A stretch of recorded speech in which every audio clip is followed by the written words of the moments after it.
El mayor enemigo de un escritor novel es la oscuridad. Recibir la luz, la atención de otros, su gran reto.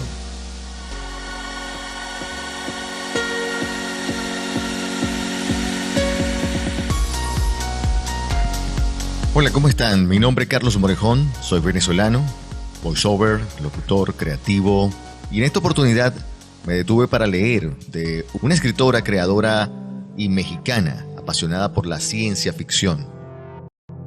Becca Laureano es una escritora mexicana, maestra en literatura, apasionada por las historias de ciencia ficción y fantasía. Ha publicado en su página web su más reciente cuento. Comenta: lo escribí porque realmente me preocupaba la situación, mucho antes de que se volviera tan contagiosa, y sobre todo me di cuenta de la indiferencia de la gente ante algo tan grave. Los recursos del mundo parecían infinitos, pero en estos días nos hemos dado cuenta que no es así. La destrucción de los ecosistemas es el primer paso a las pandemias. No pasa nada, decía la gente. No pasa nada, decían las amigas cuando aún podían salir. No pasa nada, expresaba la gente irónicamente, pero sí pasó, y el virus arrasó con la población. Era una mañana cualquiera de uno de esos días calurosos en los cuales sientes el sudor deslizarse por debajo de la ropa. Llegué temprano al desayuno, todo mundo hablaba de la pandemia y yo sí pensaba en el virus, pero no me daba miedo, aunque veía en las redes sociales lo que había pasado en otros países e incluso sabía que ya había llegado a México. Pensaba que a mí no me iba a afectar. Además, creía que si pensaba en eso, lo iba a traer. Me senté en una vieja silla de ganso tejida que rechinó mientras me acomodaba. Escogimos ese lugar porque todas querían ir ahí. Además, había una promoción y, pues, yo accedí. Las mesas de madera se veían totalmente limpias.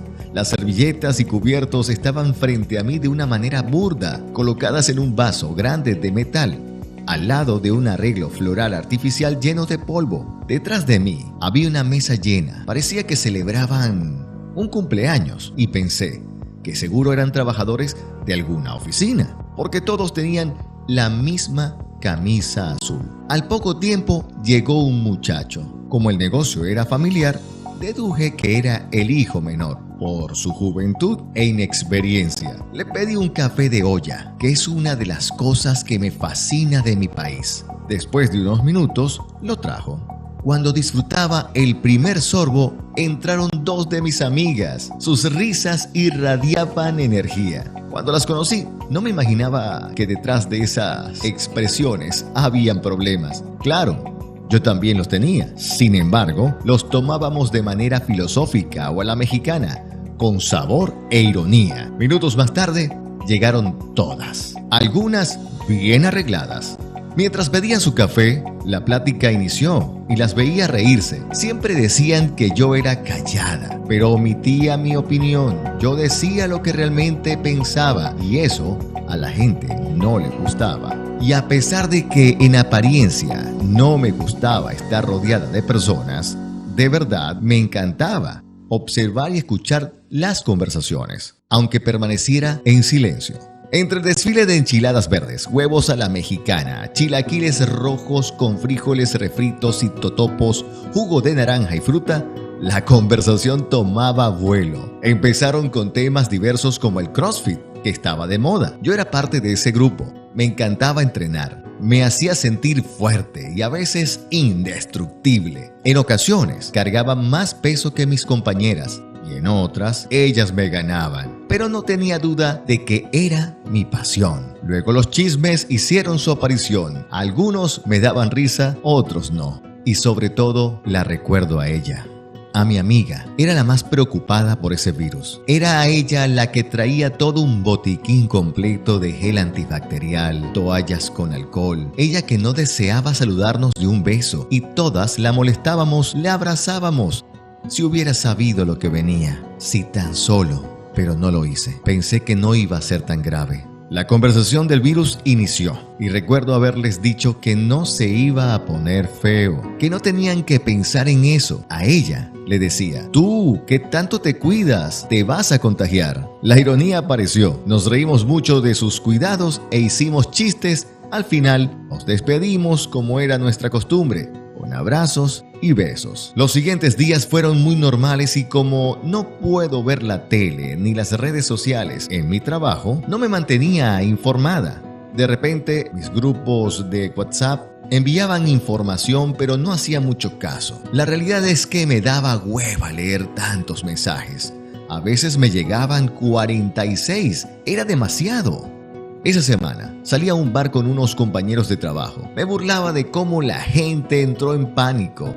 Les platicaba que una amiga era sumamente exagerada. Nos reímos y el barman también hizo lo mismo. Aún recuerdo que fui al baño y me lavé las manos de manera normal, no como lo aconsejaban.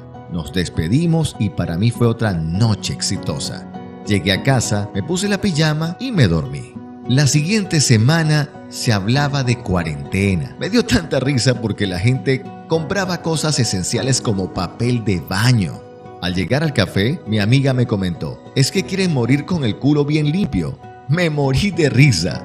Regresé a mi casa y mi mamá me dijo: ven a ver las noticias. Yo le contesté: para nada, es pura desinformación. Le di un beso y me subí a mi recámara. Aún no recuerdo en qué momento empecé a ver las noticias. Creo que fue cuando se dio el primer caso en mi estado y aún así dije: no pasa nada. Esa tarde fue uno de los últimos días que me sentí normal, porque fui a hacer ejercicio, saludé a todos como lo solíamos hacer, me divertí y regresé a casa cansada. Al día siguiente me sentí agotada, pero se lo atribuía al ejercicio tan fuerte que había hecho y en otras ocasiones mi cuerpo había reaccionado igual.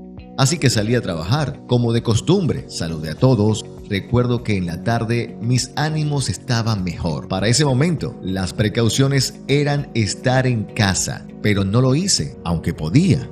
Estuve indagando un poco más del tema y en ese momento me di cuenta de la gravedad. Pensé en las personas de mi México, aquellas que no tienen un trabajo estable, los comerciantes, los dueños de pequeños negocios, hasta la empleada que le hace el quehacer a mi mamá, que trabaja día a día para sacar su sustento. Ninguno de ellos cuenta con un seguro.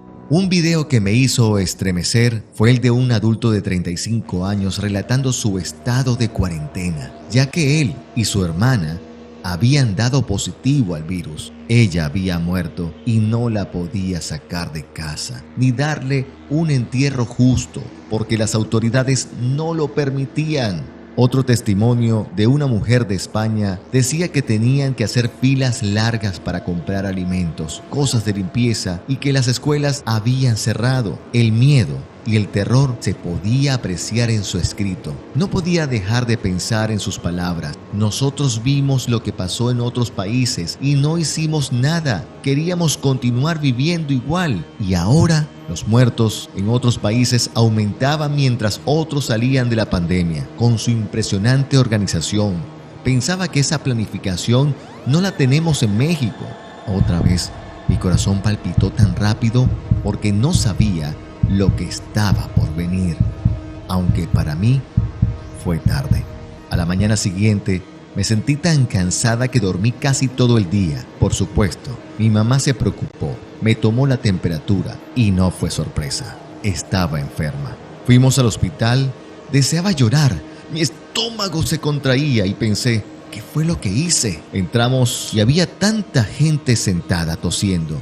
Sus ojos reflejaban angustia y tristeza. Me sentí más triste aún cuando mi mamá la tuvieron que alejar. Me quedé completamente sola en el recibidor principal, el cual estaba lleno de gente enferma, igual que yo. El ambiente era desolador.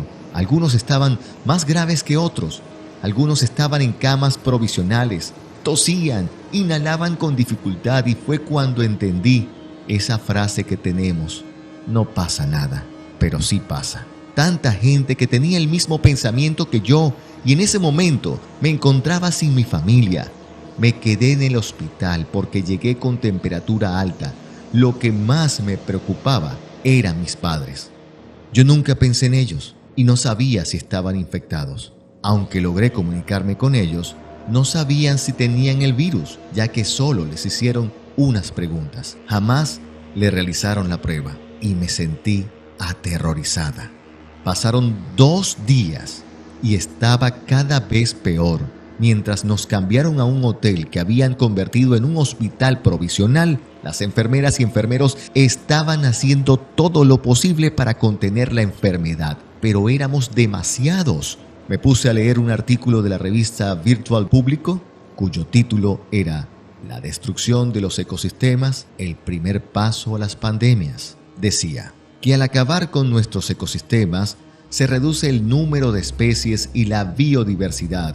Esto hace que desaparezcan especies intermedias que actúan como barrera, favoreciendo que entremos en contacto con otras especies con las que nunca lo habíamos tenido. Y por tanto, estábamos más expuestos, explicaba Fernando Valladares, doctor en ciencias biológicas e investigador del Centro Superior de Investigaciones Científicas.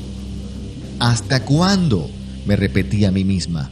¿Hasta cuándo tenemos que seguir así, apostando por tener más economía que un ecosistema estable? ¿Hasta cuándo la gente se va a tomar esto en serio? Mi condición empeoró y me sentí más sola. Pensé, si hubiera actuado diferente.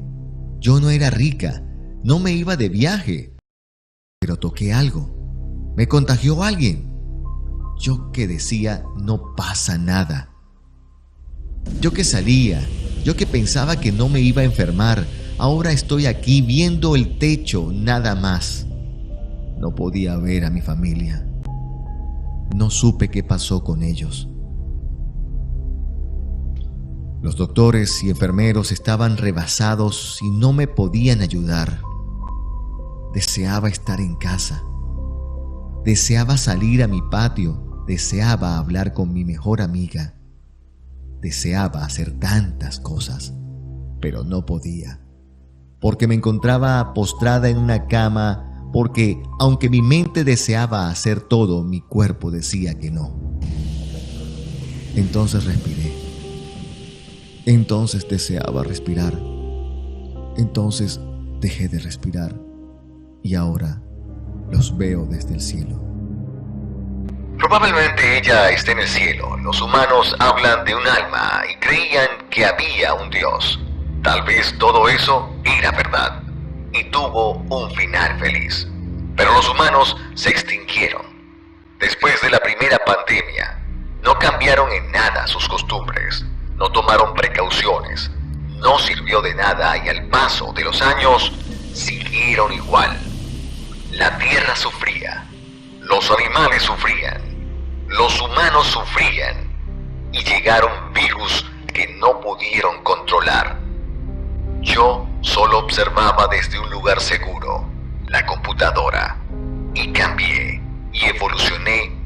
Ellos se extinguieron y ahora yo soy el futuro. Siempre hay consecuencias. Siempre pasa algo. Nunca no pasa nada. Pandemia, escrita por Becca Laureano el 26 de marzo del 2020.